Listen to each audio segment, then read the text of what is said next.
Celebrity couple ilang buwan nang hiwalay, hindi umaamin dahil sa mga kontratang milyones ang halaga. Totoo kaya na may ilang buwan nang hiwalay ang magkarelasyong aktor at aktres pero hindi pa lang opisyal na inaamin dahil marami silang endorsements at ang iba ay upcoming pa lang. Ang nangangalaga ng karera ni na aktor at aktres ang nagsabing huwag daw muna silang umamin dahil maraming tatama ang kontrata na milyones ang mga halaga. Bukod dito ay pinag-iisip-isip din daw muna sina aktor at aktres na baka nabibigla lang sila at need muna nilang magpahinga sa isa't isa at saka ulit mag-usap sa takdang panahon. Pero si girl actress matigas, ayaw na raw niya, nawala na yung trust niya kay aktor, chika ng source. Kabilang sina aktor at aktres sa favorite real and real love team sa showbiz kaya namagitan ang management na pag-isipang mabuti dahil baka need lang nila ng space.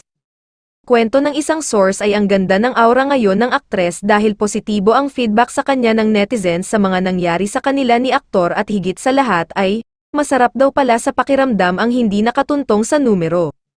Sa kabilang banda ay namumroblema ang kaanak ng aktor dahil malaking epekto ito sa karera ng binata at sana malampasan nito ang lahat ng gusot nila ng aktres dahil malaking kawalan sa kanya. Komento ng netizens ay tila totoo ang tsismis at Kathniel ang tinutukoy ng trending blind item ngayong araw. Marami na ring mga kaibigan ang tila apektado ng mga intriga ng hiwalayan ng dalawa, maging ang Kim Si love team ni na Kim Chu at Sian Lim at nabanggit din ngunit na baka sila ang tinutukoy.